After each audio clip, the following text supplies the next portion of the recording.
Hello, and welcome to part 5 of our plough along the legendary Woodhead route, or part 2 of between Penistone and Dunford Bridge, if you prefer. We picked back up again at Bullhouse, where you might remember the way over the bridge, she is blocked for now, so we have to go around the long way a bit. As we turn away from the line for a moment, I've got to turn your attention to this just over here on the right. One, if you remember, of quite a variety of attractive carvings that have been taking shape along the side of the former Woodhead route in recent years. This one's actually just off the railway route, but it is one of the most significant specimens I've seen. A large 6-foot long fox's head carved from a tree stump, all by one person. Way back in 2016, according to the plaque. I like the name too, Willow. I'm just hoping, especially in the case of Stephen Tarr, the sculptor, that this particular bit of wood takes a very long time before rotting. Thank you, Stephen.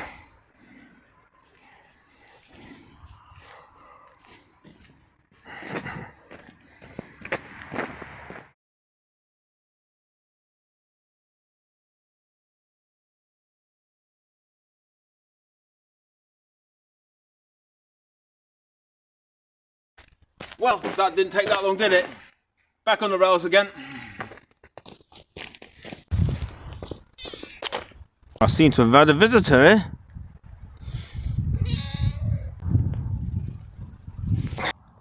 I've got something quite funny to show you, just a couple of 100 yards beyond this bridge. Don't panic when you see it though. All will come clear. Lovely light stone on this one up here. What we're coming up to here is not an accident of some visibly absurd proportions, but actually an art installation that has been here for about 9 years. I actually did come across a couple of people here standing getting the mobile phone out and ringing for the emergency services once. I had to correct them in time, letting them know that that pair of wellies do not contain a human being inside them. Coming out of this cutting, I've got something else even cooler to show you on the right hand side here.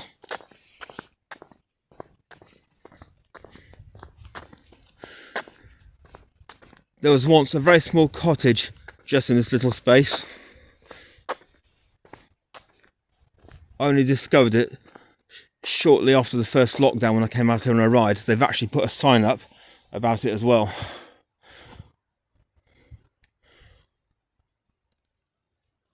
While behind, amongst the trees, this is what is believed to be remnants of the brickwork from the cottage.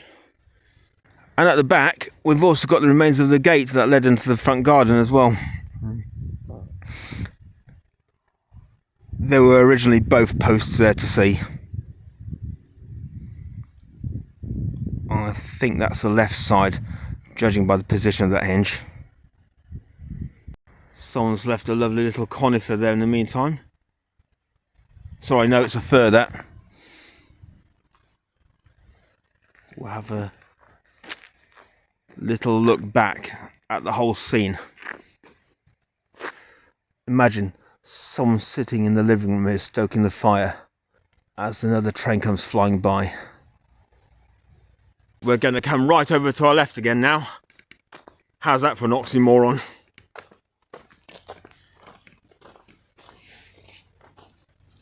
That small brown looking pool of water over there, or perhaps get a bit closer in, is part of a mine water project set up recently. Well, I say recently, recent years. I personally prefer spotted oil mineral water myself. Or is it mineral water? I can't always remember, you know. As long as it's healthy, that's what counts.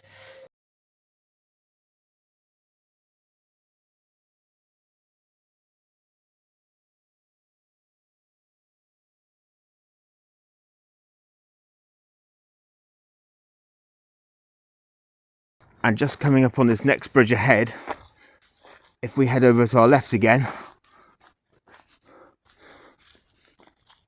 we have another bit of the old electrification infrastructure awaiting us, cunningly but not quite successfully disguising itself in all the moss.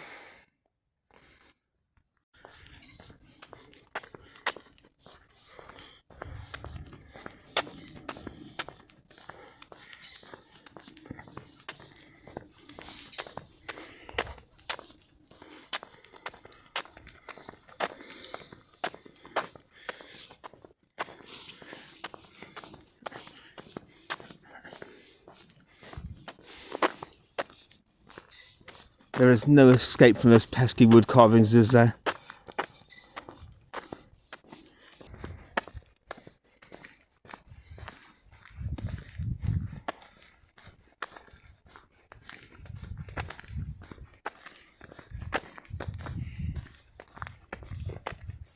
We've got a far more imaginative one just around this next corner though.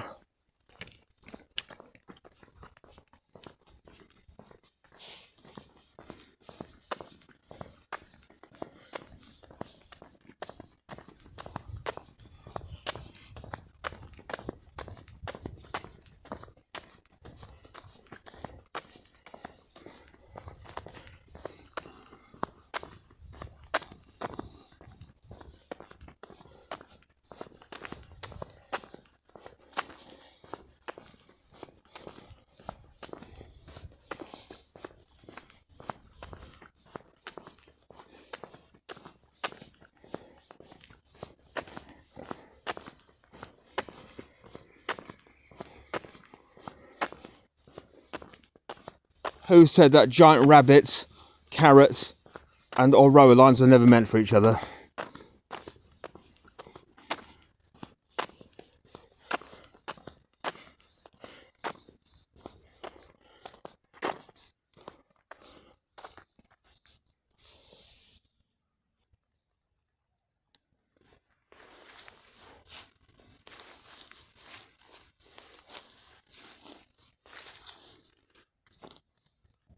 Bit of a long reach to get that carrot from here, isn't it?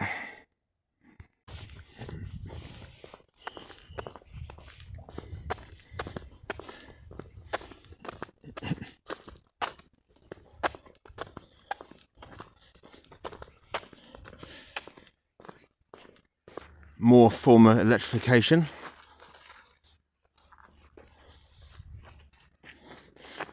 And also our first bridge for quite a bit as well.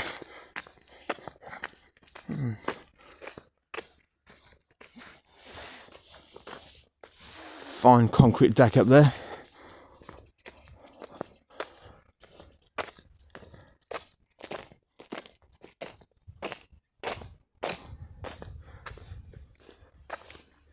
You're wondering if there's any more stations to come, by the way. Your wait, ladies and gentlemen, is but a bridge away. And unlike at Bullhouse, yes, we can still cross this one.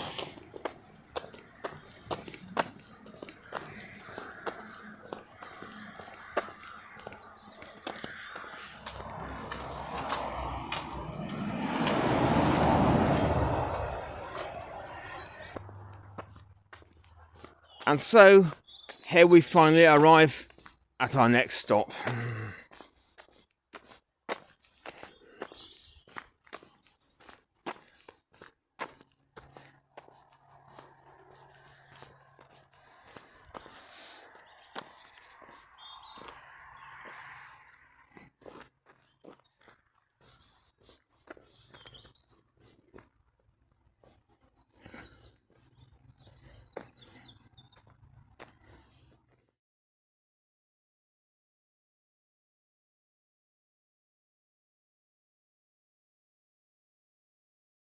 The station behind me here is Hazlehead, the only intermediate passenger stop between Penistone and Dunford Bridge. Originally opened in 1846, only to be shut abruptly again in 1847, then opened again in 1850 and closed a century later. It was originally named Hazlehead, as the locals still like to call it. When it was reopened again It was named Hazlehead Bridge, and later on simply Hazlehead. Nice to keep things simple, isn't it? You might remember the Bullhouse crash that I closed the last video telling you about. I'm actually now standing on the scene of another accident. In December 1907, a wagon mounted the platform, colliding with the end of the station building and destroying a lean-to extension that had been constructed fairly recently at the time. Fortunately, without any of the same casualties suffered on that fateful day back in 1884.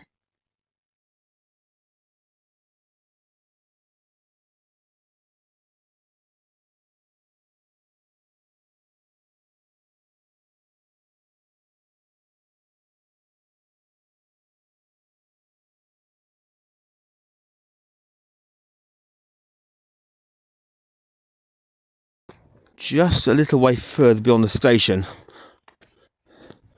we have this sweet little fairy garden sitting amidst the trees.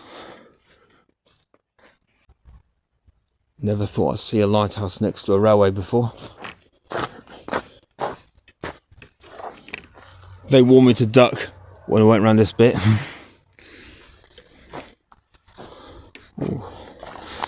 Little xylophone as well. And a frog. I'll play a tune for it.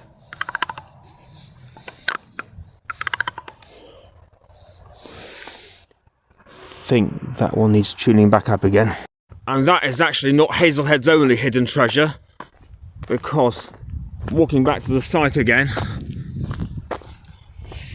you will see that this is the start of another railway. Curving way behind me to my left, where you can see that bit of wall, is the start of a short 1 mile branch line that crossed through the moorlands and through a tunnel to the Hepworth steel plant at Crow Edge. I'll be hopefully covering that on another video very soon. But while we're here, let's see a few tasters.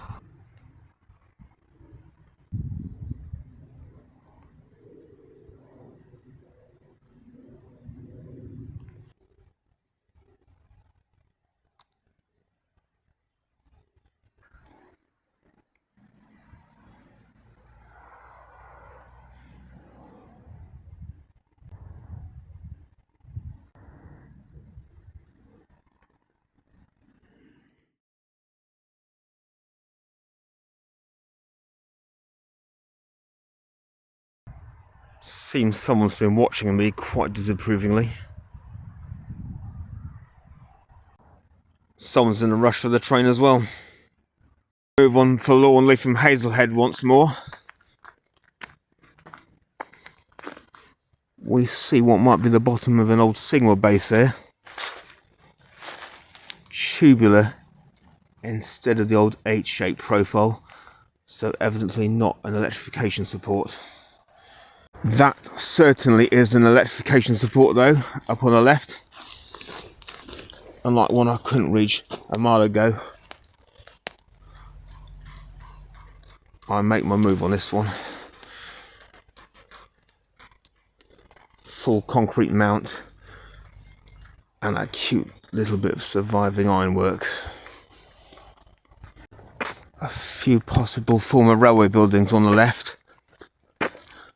Past another isolated cottage, which appears to have its Christmas lights still up, and onward underneath another bridge where you will steam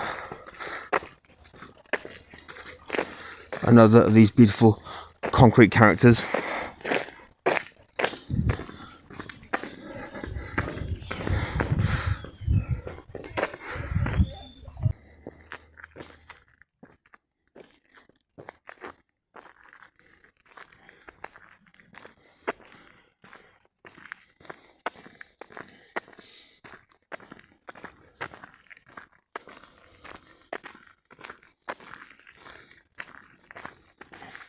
Over here on my left is one of the most interesting specimens of infrastructure I've come across.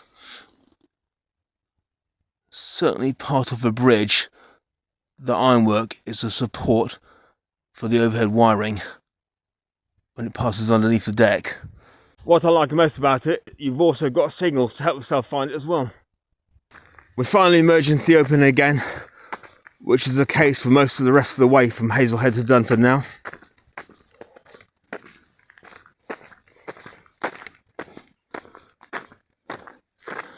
Just over on the right, amidst the trees, you can make out an electrification support.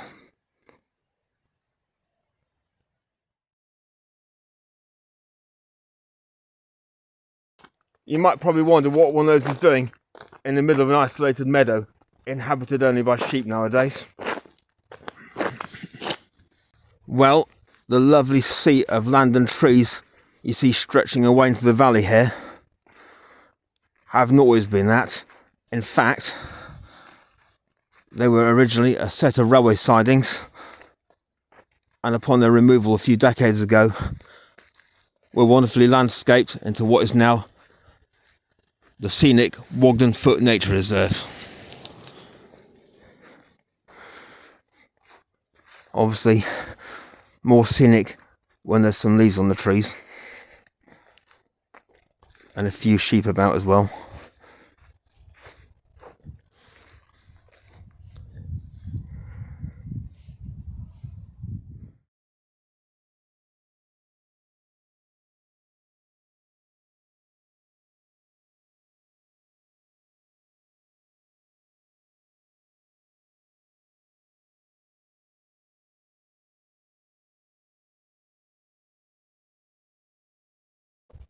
Perhaps I ought to get a new pen friend.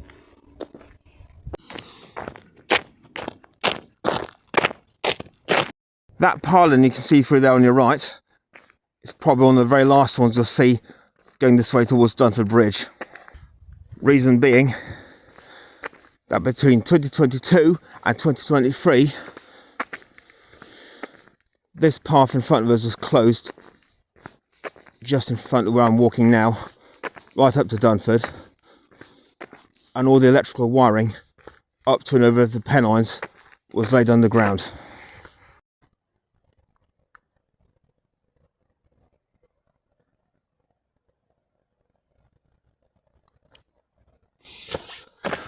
There's also one of these clever little places to pick yourself a book from. The Miner's Girl. Maybe on a different railway route.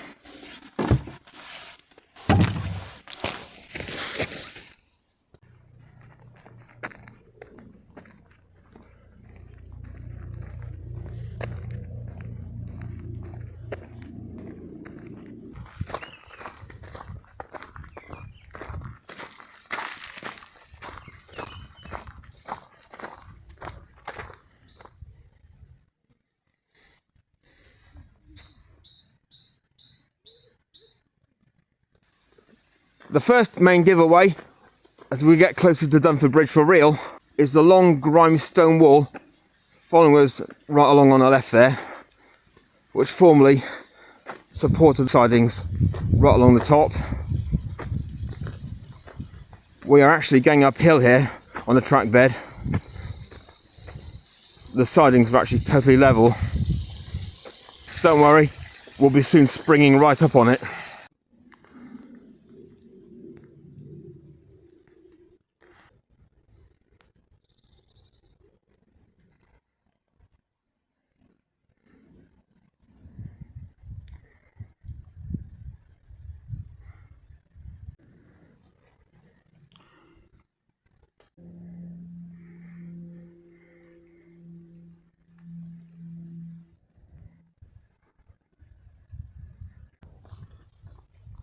And finally, emerging in front of us amidst the re-emerging winter sunlight is the site of Dunford Bridge Station.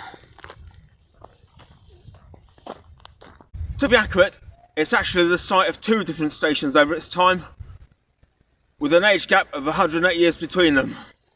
We'll begin by visiting the oldest of the two first. Nothing like a bit of chronology now, is there?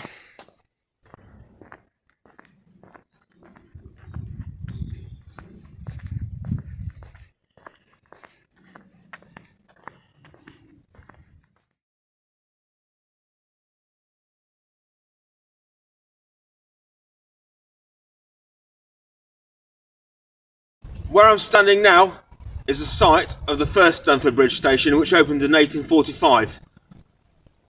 It included 2 platforms, a ticket office, waiting rooms on each side, and a large water tower. You can see a short bit of the platform has survived. I'm probably assuming this will be the ramp, judging by its position in relation to the bridge behind me. While if you look up straight above me, you can see a brick-type entrance to the steps leading straight down to this platform. Across on the Sheffield bound side, you can also see a bit of black brick wall there as well.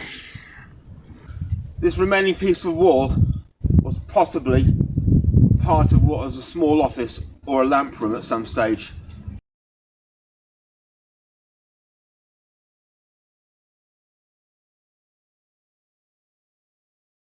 Now for those passengers lucky enough to be carrying on towards Manchester, the minute cutting behind me will be the last snippet of daylight that they experience for the next 3 miles.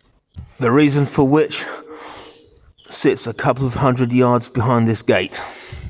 Just scarcely visible in the distance behind all the various buildings belonging to the national grid is the entrance of one of the 2 twin single-bore Woodhead tunnels, from which this glorious railway took its name.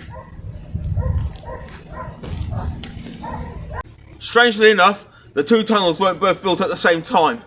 The first one opened in 1845 along the station, and the other 7 years later. Rather awkward then, wouldn't you think?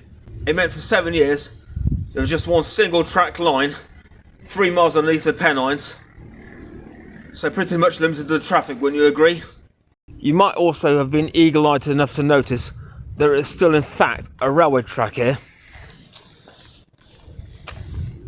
When the single track tunnels were used after the closure for carrying electrical wires beneath the Pennines, this narrow gauge track was used for maintenance vehicles to carry material into the site. We're going to shift round the corner now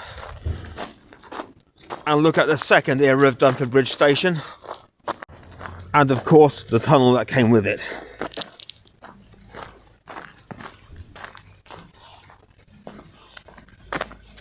As you might know, about 100 years later on, after the opening of the tunnels and Dunford Station, Woodhead entered the electric age.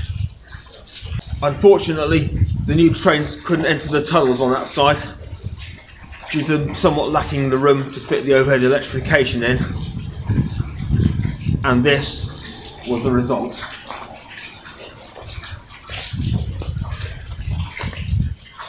The newer double-track Woodhead Tunnel opened in 1953, enabling a faster, efficient service for the new electric express trains between Sheffield, Victoria and Manchester Piccadilly.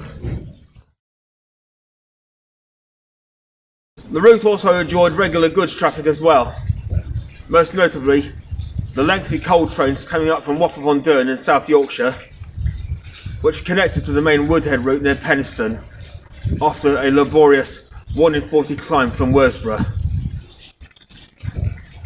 Whirling back round on you again, I'm now standing in the middle of the site of the second Dunford Bridge station, which opened in 1953. It had very short platforms, waiting rooms on both sides, ticket office, and also a more modern flat roof signal box down the far end of the Sheffield bound platform. I still found a lot of the station intact on my visits as a teenager in the 90s. Today, sadly, only this retaining wall survives. Well, together with the Woodhead network's unique 1500 DC voltage system, of which these are the only evidence remaining. Which remains for you to say, as I stand one more time in the middle of the site and stare into the distant, sadly closed cavern of Woodhead Tunnel, that it is time to end this phase of the journey. Thanks for sharing this latest stage of the Woodhead journey with me. Listen, don't get stuck at the station with no track on it. Subscribe, and I look forward to seeing you on the next stage from Woodhead to Hadfield very soon. Take care. Ta-da!